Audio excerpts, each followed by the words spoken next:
He was lying there, motionless, his face pale under the hospital lights.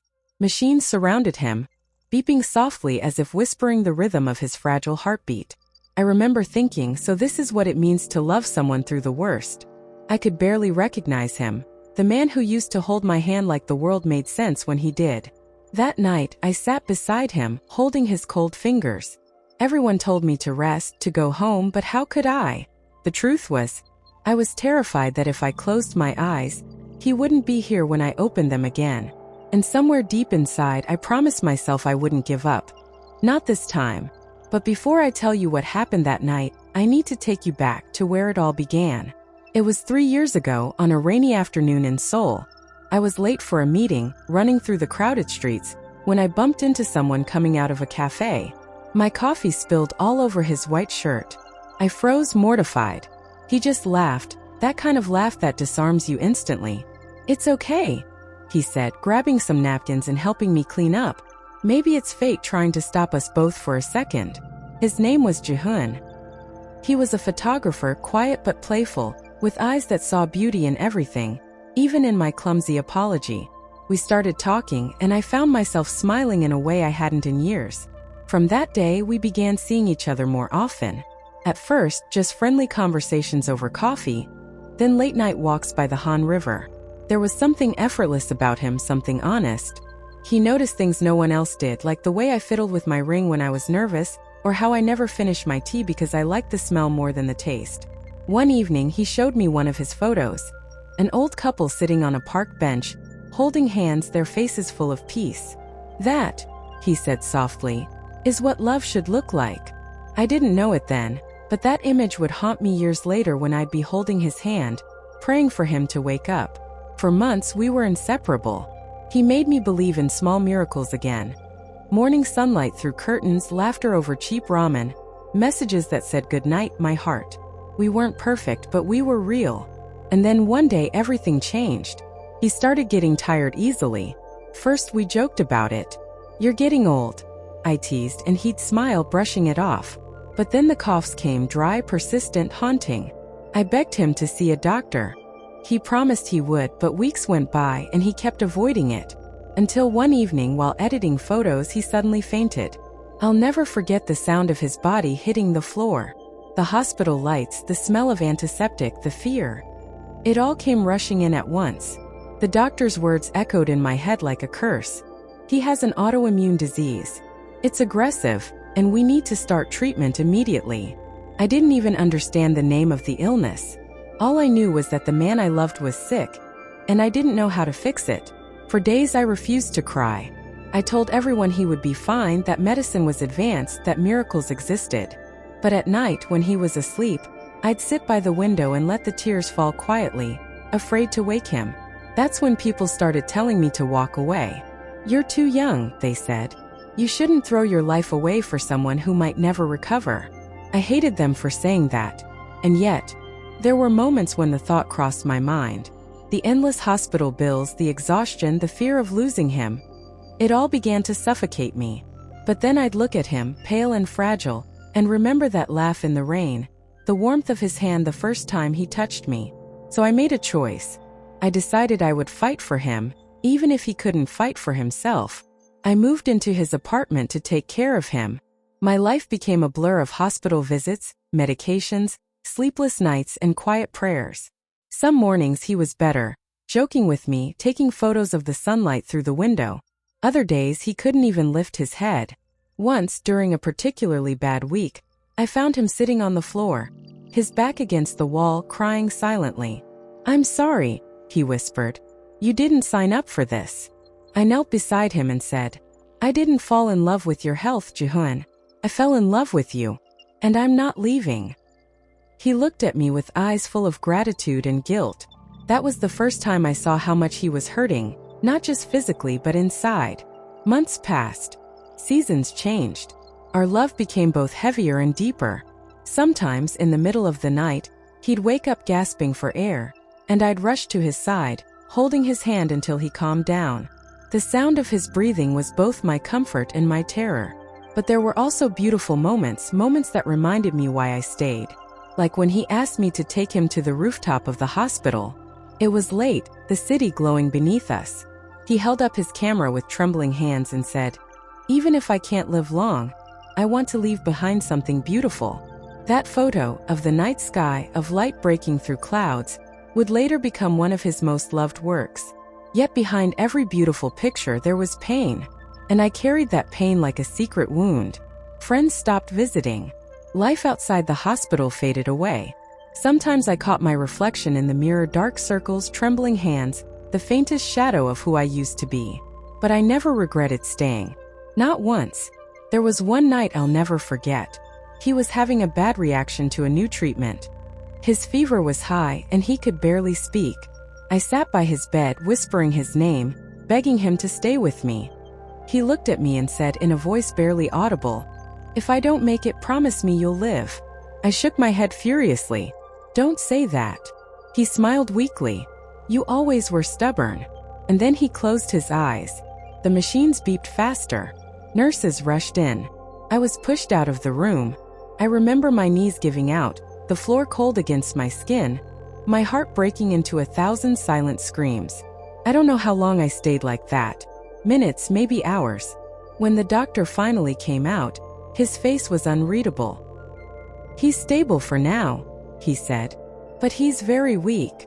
I wanted to be relieved, but all I felt was fear, deep, endless fear. That night I didn't sleep. I sat by his bedside, watching his chest rise and fall, each breath feeling like a fragile thread connecting him to life. And somewhere between exhaustion and despair I whispered, "If love is a test, then this is mine. And I'll pass it, no matter how much it hurts." Days turned into weeks. Sometimes he smiled again, told me stories, showed me old photos he'd taken before we met. I held on to those moments like oxygen, but his body was failing him. Slowly, cruelly.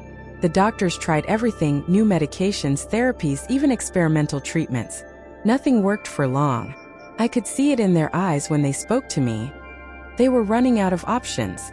One afternoon, while he was asleep, I went outside for a walk. The winter air was sharp, biting against my face.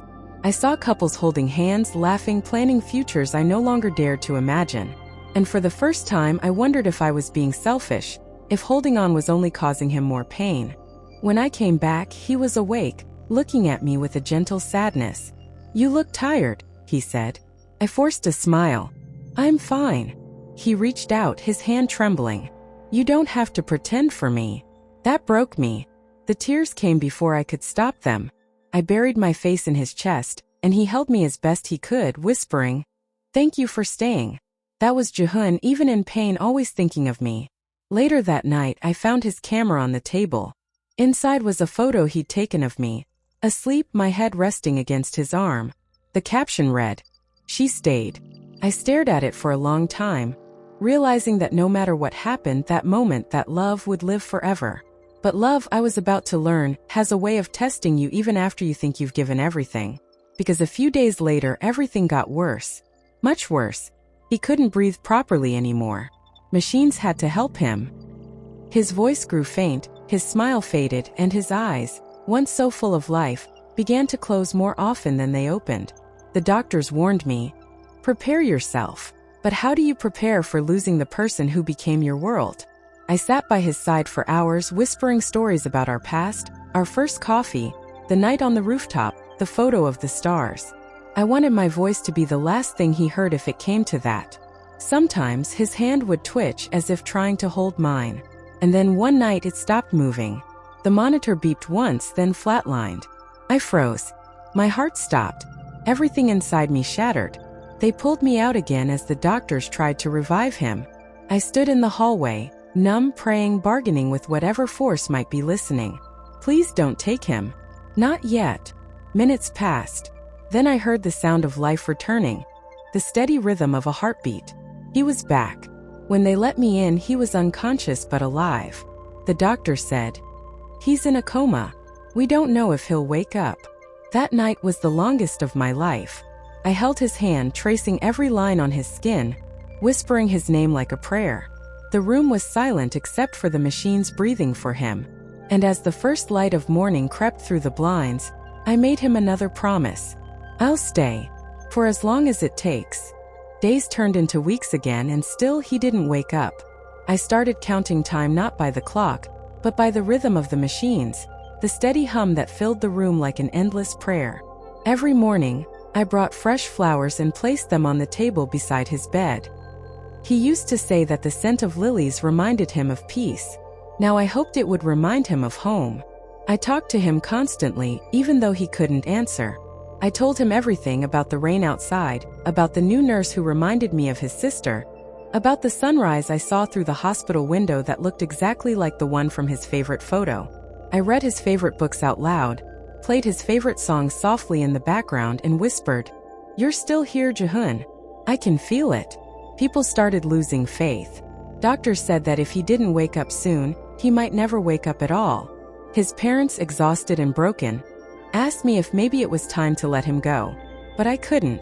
I couldn't let go of him, because somewhere deep inside me I felt that he was fighting, that he was trying to come back. One evening, when everyone had left, I sat alone in the dimly lit room. The only sound was the soft beeping of the monitor.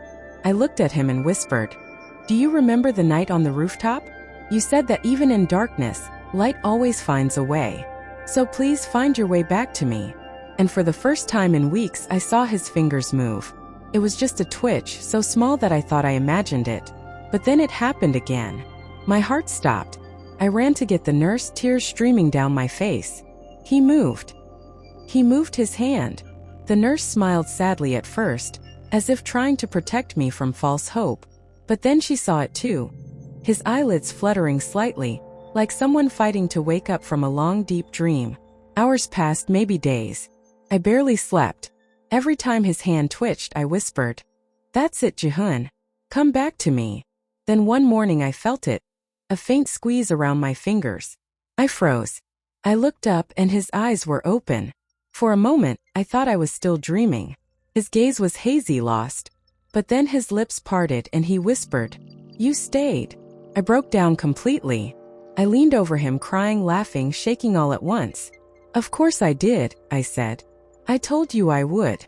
He was weak, barely able to speak, but he smiled, that same gentle, crooked smile that started everything between us. And in that moment I knew love had found its way back. The doctors called it a miracle. They said they couldn't explain it. But I could. It wasn't science. It was love. The recovery was slow, fragile, full of small victories and new fears. He had to learn to move again, to eat, to speak for longer than a few minutes. But he was alive. Every day I sat beside him, helping him through therapy, reading to him, holding his hand. Sometimes he'd get frustrated, angry at his own body. "I hate that you have to see me like this," he said once, his voice trembling. And I told him, "I don't see the illness. I see you. The same man who made me laugh in the rain. The same man who taught me that love is more than promises. It's staying." He cried then. For the first time I saw him cry, not from pain, but from the weight of being loved despite it all. Months passed, and his strength slowly returned. He still needed help, still moved slowly, but his laughter began to fill the room again. Sometimes when the nurses weren't looking, he'd sneak his camera and take pictures of me. Blurry, imperfect shots that somehow captured everything we had been through. One day, he called me to his side and said, "I want to show you something." He handed me a small memory card. "Look inside," he whispered. It was full of photos, all the ones he'd taken before the coma. The hospital rooftop, the city lights, the night sky. But at the end, there was one picture I had never seen before. It was of me, sitting beside his hospital bed, holding his hand. My face looked tired but peaceful. The caption read, "Love stayed. I couldn't stop crying." He said, "When I was unconscious, I heard your voice. I couldn't see, couldn't move, but I could feel you. You pulled me back." I remember touching his face, whispering, "Then maybe that's what love is, finding your way back to each other, no matter how lost you get." After that, life slowly started to bloom again. We left the hospital after almost a year. The world outside felt new, like we were seeing it for the first time. We moved into a small apartment near the river. Nothing fancy, just enough space for two hearts that had already been through everything. He still needed medication, and some days were harder than others. But every morning when I opened my eyes and saw him breathing beside me, I felt gratitude so deep it hurt. We spent afternoons sitting by the window, him taking photos of the light on my face, me reading aloud the books we never finished. Sometimes he'd fall asleep mid-conversation, and I'd just watch him. The gentle rise and fall of his chest, the quiet rhythm that once almost stopped forever. We started to find joy in small things again. Cooking breakfast together, watching the rain, dancing slowly in the living room to music only we could hear. One evening he asked me to go for a walk with him. He moved carefully, still holding my arm for balance. We walked by the river, the same place where we used to meet when everything was new. "I used to dream about this," he said softly. "Just walking next to you again." I smiled, trying not to cry. "You made it happen." He shook his head. "No, you did. You're the reason I'm still here." I wanted to tell him that wasn't true, that it was both of us, his strength, my stubborn heart, and something greater that held us together. But I just squeezed his hand instead. Then he did something that left me breathless. He stopped walking, took out his camera, and pointed it at me. "This," he said, "is the moment I've been waiting to capture." The shutter clicked. Later, when I saw the photo, I understood why. In the picture, I wasn't posing or smiling. I was just looking at him, eyes full of everything we had survived: pain, fear, love, hope. And in his eyes, reflected in that image, was peace. He printed that photo and hung it on our wall. Underneath it, he wrote, "Love rewarded me in this way." Time passed. His health stabilized, though we both knew it would never be perfect. But somehow that made every day more precious. Every meal together felt like a blessing. Every sunrise felt like forgiveness. We began sharing his photos online, not for fame but as a story of hope. People started writing to us, saying his pictures made them believe in love again. Some said they were caring for sick loved ones and found strength through our story. Every message made me realize that maybe this was the reward life had given us. To remind others that love, when it's real, doesn't break under suffering, transforms through it. One night as we lay in bed, he turned to me and whispered, "You know, I used to think love was about the big things, proposals, trips, perfect moments. But now I know it's about staying, about showing up when everything hurts." I nodded, tears blurring my vision. "And that's why we made it." He smiled, kissed my forehead, and said, "Thank you for not giving up on me." I told him the truth. "I almost did. But every time I wanted to run, I saw your face, the man in the cafe with coffee on his shirt. And I remembered what we started." We fell asleep holding hands the same way we always did. Months later, he organized his first photo exhibition since the illness. It was called Love Stayed. When I walked into the gallery, I couldn't hold back the tears. Each wall was covered with moments from our journey. Hospital rooms, sunsets through blinds, blurry smiles, trembling hands. At the center of the gallery was the photo of me beside his hospital bed. Underneath it, a note written in his handwriting. "She stayed when the world told her not to. She believed when I couldn't. And because of her, I learned that love is not found. It's chosen, every single day." People cried when they read it. So did I. That night, as the exhibition ended, we stood outside under the same stars we once watched from the hospital rooftop. He looked at me and said, "Do you think love can really conquer everything?" I smiled, leaning my head against his shoulder. "Maybe not everything, but it can make everything worth it." He nodded. "Then that's enough." Silence fell between us, the kind of silence that feels safe, where words are no longer needed because hearts already understand. As the years passed, his illness came and went in waves. Some seasons were harder, some gentler, but we never faced them alone again. We had learned that love doesn't promise perfection. It promises presence. On his better days, we traveled. He wanted to photograph every place he once dreamed of. Mountains, oceans, the old streets of Kyoto, the autumn leaves in Nami Island. Every picture told a story not of sickness, but of survival. And in each one, he made sure there was a small detail. My shadow beside his, our hands touching, our reflections in a window.